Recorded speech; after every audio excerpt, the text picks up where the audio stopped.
10% cocoa butter എന്നിവ ചേർക്കുന്നു. White ചോക്ലേറ്റിൽ crunching പ്രക്രിയയിൽ 50% കൊക്കോ ബട്ടർ, 30% പഞ്ചസാര, 20% മിൽക്ക് പൗഡർ എന്നിവയാണ് ചേരുവകൾ. ഡാർക്ക് ചോക്ലേറ്റിൽ 50% ചോക്കോ മാസ്, 20% പഞ്ചസാര, 30% മിൽക്ക് പൗഡർ, 4% കൊഴുപ്പ് എന്നിവ അടങ്ങിയിരിക്കുന്നു. 12 മണിക്കൂർ നേരം ക്രഞ്ചിംഗ് ചെയ്ത ശേഷം ചോക്ലേറ്റ് ഒരു മെൽറ്റിംഗ് ടാങ്കിലേക്ക് മാറ്റുന്നു. തുടർന്ന് 50 ഡിഗ്രി സെൽഷ്യസിൽ മിൽക്ക്, ഡാർക്ക്, വൈറ്റ് ചോക്ലേറ്റുകളെ പ്രത്യേകം വേർതിരിക്കുകയും ഉപഭോക്താവിന്റെ താല്പര്യാർത്ഥം വിവിധ ആകൃതിയിലും വലുപ്പത്തിലും നെറ്റ് ഫ്ലേവേഴ്സിലും നിർമ്മിച്ചു കൊടുക്കുന്നു.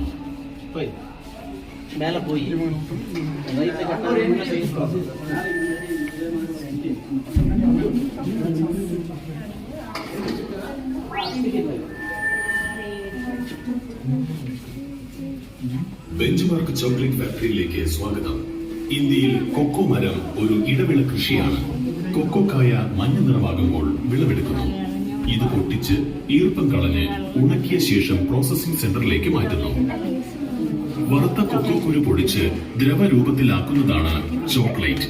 കൊക്കോ കുരുക്കൾക്ക് രൂക്ഷമായ കയ്പ് രുചിയാണ്.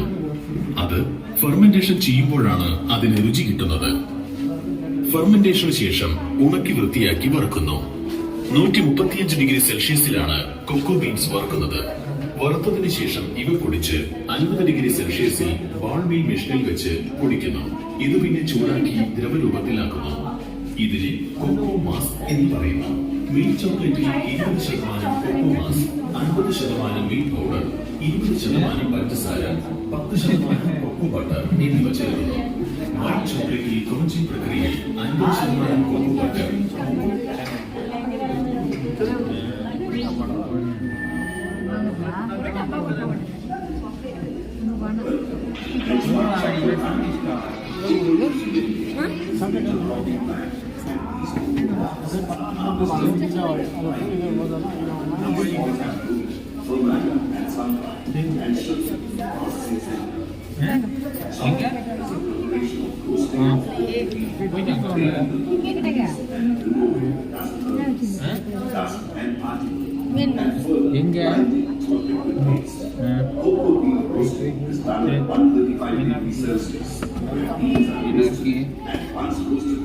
Tickets, sir?